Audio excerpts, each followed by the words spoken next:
Civil servants are being advised on how to spy on your social media posts about immigration. If you say that you're annoyed about illegal immigrants being given houses in your town, or you're worried about the safety of women and girls, your messages could be deemed high risk. This is the new Resist framework that instructs civil servants to monitor posts for high-risk narratives that could adversely affect certain ethnic groups or new migrants.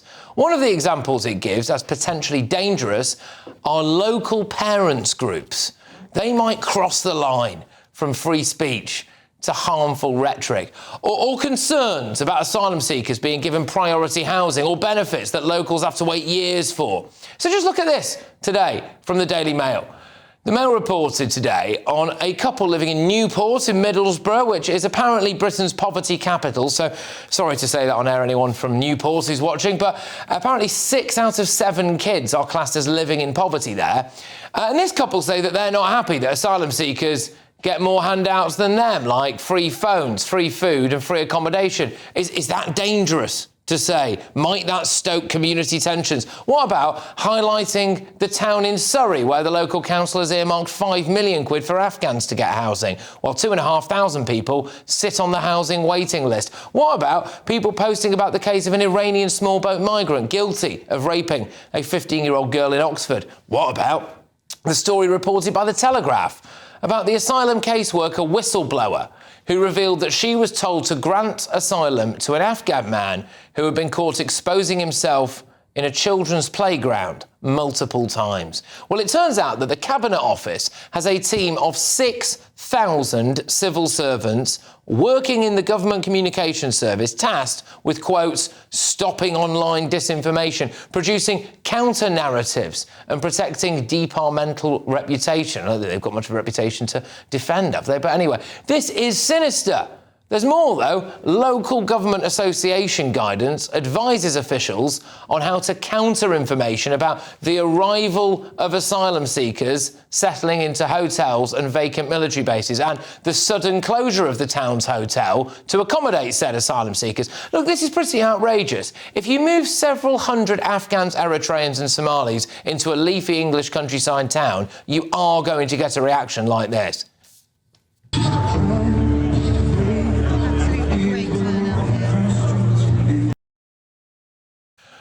Today's spying revelations come just months after the Daily Telegraph revealed that there was a secret Whitehall spy unit targeting social media posts criticising migrant hotels and two-tier policing.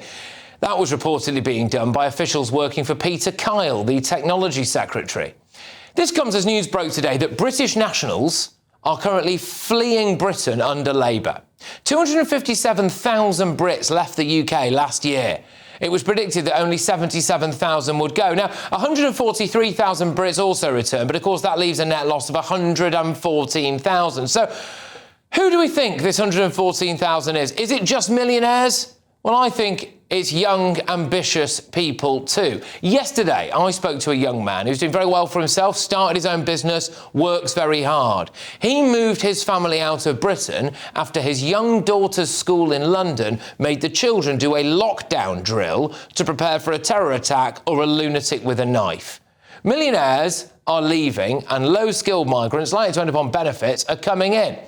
If you run a football club, and every year, the most talented players from your youth teams left and moved to other clubs, that would be a crisis, wouldn't it?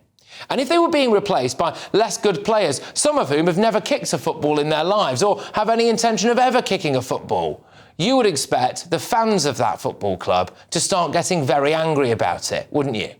But look at what's happening here in Britain. We're losing our best and brightest, and we're bringing in tens of thousands of Deliveroo drivers and benefits claimants. And the government's response to that is to spy on your social media to try to make sure you don't moan about it online. Hello, I'm Bev Turner. Now, it can feel like the money in our bank accounts at the moment does not keep up with the cost of living. And maybe there's a solution. I'm here today with the CEO of TallyMoney, Cameron Parry. Cameron, what is TallyMoney? Well, Bev, with TallyMoney, you get a current account and a debit card, but instead of pounds, you use milligrams of gold as your everyday money. So why gold? Gold traditionally is a great store of value. It has, on average, gone up at over 11% per annum for the last 25 years against the pound. It's tripled in value in the last decade. And in the last 2 years alone, it's increased by 50% against the pound. Banks' savings products just can't compete with that level of growth. But this isn't just about gold. This is about a currency that you guys have created at TallyMoney. Explain it to me as though I'm an idiot. So, look, people need to be able to hold their earnings and build their savings in a money that retains its value and remains in their legal control and remains theirs to access, away from government control. Great. You had me at not exposed to government control. You should feel safe and happy with your money. You should have peace of mind. The more money you see in your bank balance, and that's the type of thing we're trying to deliver, and give people choice in the type of money they get to use every day. Brilliant. Thank you so much, Cameron. Thank you.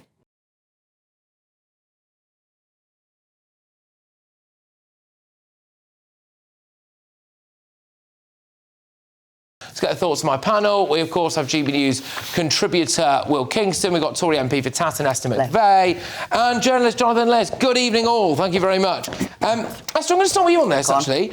So, what's your response to finding out that civil servants are essentially spying on people's immigration tweets? Well, first of all, there's always been a communications centre for a government. They've got to get out the policies, they've got to get out what they're doing and get the information out. However, it has significantly grown under Labour, and what we've seen as well, they've now appointed a permanent secretary as well for this government communications service. So what I would say is they're not dealing with the problems, they're not solving the problems, so what they're going to do is either put out information, so you could call that propaganda, and also stop what people are saying. So in that regard, it is quite sinister. So when the country talks about this government's gaslighting us, well, absolutely it is. If it doesn't like what you're saying, it's going to have some sort of corrective unit. And as I said, that means they're not dealing with actually the issues at hand. It's also just insulting to our intelligence as well. This was like when the government was being accused of being unpatriotic, and then the next day all of the Labor Party came out with flags, waving them around, saying, you know, how patriotic we are. They think that if you just spin a message, if you put a message out there, people will blindly just go along with it. It really is, like, it is annoying and it's insulting to our intelligence, but it's not surprising. Like, this government has shown repeatedly now that they want to control how people act, what people think, particularly in the online realm. Yeah, I mean, Jonathan, some of these things are just legitimate concerns. So about people being given things like priority housing, about safety of women and girls. But according to that, those could be dangerous, according to people in the civil service here. Well, I think it's important to disaggregate what's happening. So this is not, as I understand it, about identifying people who are committing crimes and then getting the police to pursue those people. So it's not a kind of a Gestapo type operation. What it is, from what I understand, is identifying the things that people say online that are not true, that are being spread widely, and finding ways to put out information that is more factually accurate. There are some things that will be opinion-based, and that's fine. People are absolutely entitled to their opinion. And also people are entitled to say things that aren't true. That's not a crime. But it is a responsible government that would try and put out information that is actually true. So it's not actually just about things that aren't true. So it's not like someone saying something factually inaccurate, like there's going to be a new asylum centre here when there isn't. It is genuinely things like parents' groups. So concerned parents who get wind of the fact that there is now genuinely an asylum centre right next to their kids' school, and if they're on some of these Facebook groups or things like that, they are being monitored. They are being monitored by the government, it seems. Yeah, and also things like groups might say online, oh, we've been waiting for a council house for years and years and years. We're not on it. We're still on a waiting list. But we've seen that people who've just come into our country are now either in a hotel or a house. So that is true. That is a genuine grievance. But the resist unit will look at that and then put it out, overlay it with, no, the policy is working. We will be building 1.5 million new homes, which they haven't got a hope of doing that, and you will be housed. So that isn't putting the truth truth out,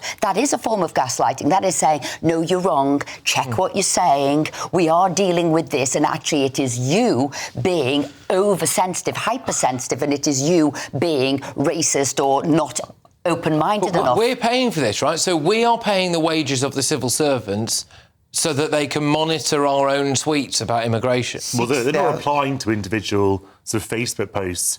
You know, no one from the government, so Big Brother is not sort of, you know, replying. So, well, actually, you're wrong on this particular point.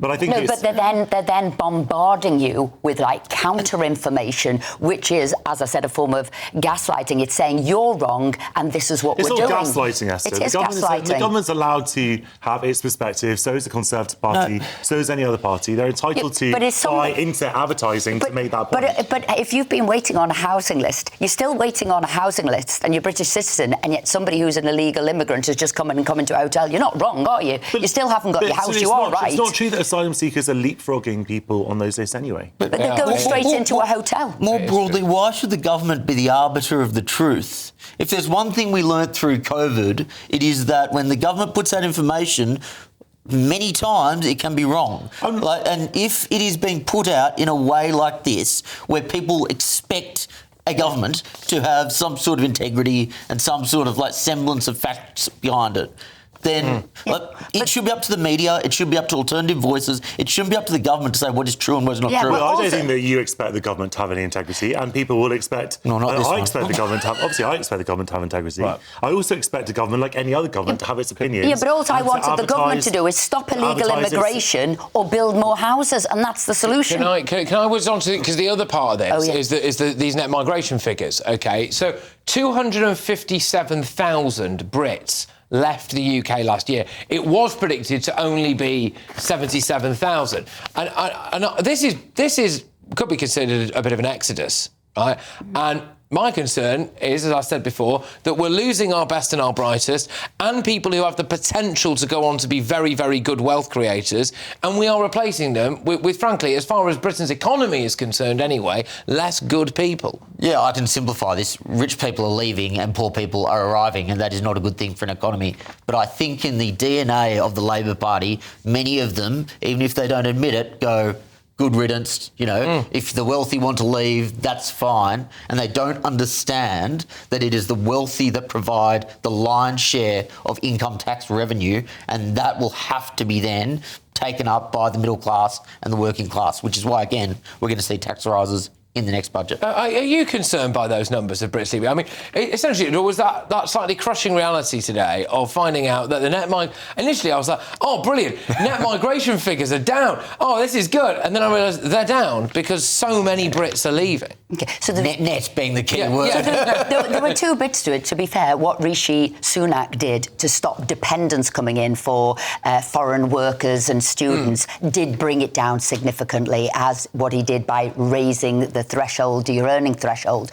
But fundamentally, I have said for a long period of time, it's not just the wealthy who are leaving at the top end. It was actually students going to university, younger people thinking I will have a better life elsewhere. So there's a whole host of people going. And then I would say this was the government's resist unit again saying, no, I was wrong. All these people weren't leaving. There might be 14,000 wealthy people, but not everybody else. No, actually, people in their droves are leaving. And it's not just about Rachel Reeves' terrible budget. It is also about the crime on the streets. It's also about what they've done to education and what they've done to private schools. And people are leaving because say, you know what, I can have a better life elsewhere.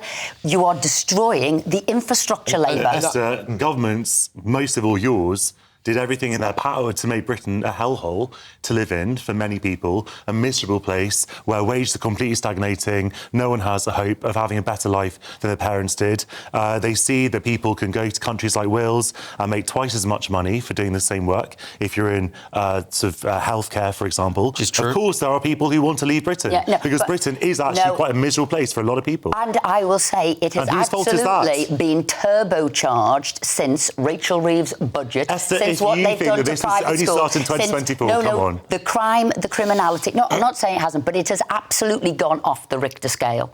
And what we need to do is stop that and bring people back to this country. It's not about crime. Crime is down in this country. Oh, it's not. It is down. Violent crime in London is down. So I'd say this is the resist unit again. It's just a fact. It's just statistics. Only 93 people were killed in the capital last year. Which is a record low, Yeah. possibly in history. Basically, less blokes are punching on it in pubs and there are more knife crime and sexual assaults. This is the danger when you have high-level statistics. You can trick people into actually a narrative, which we can go back to this little unit that's going to be built out. What it doesn't factor in as well is other things. So just to round us up on this, all of the preventative measures that we now have to take. So when you've got primary schools doing lockdown drills in case a jihadi or some kind of lunatic with a knife comes in, and let's say that happens, obviously hope to God that it doesn't, but when that lockdown drill works, they'll be able to say, right, no kids were killed today, but the fact is someone tried anyway, didn't they? And that's the thing that we're seeing. We're seeing so many attacks thwarted. We're seeing so many security measures everywhere.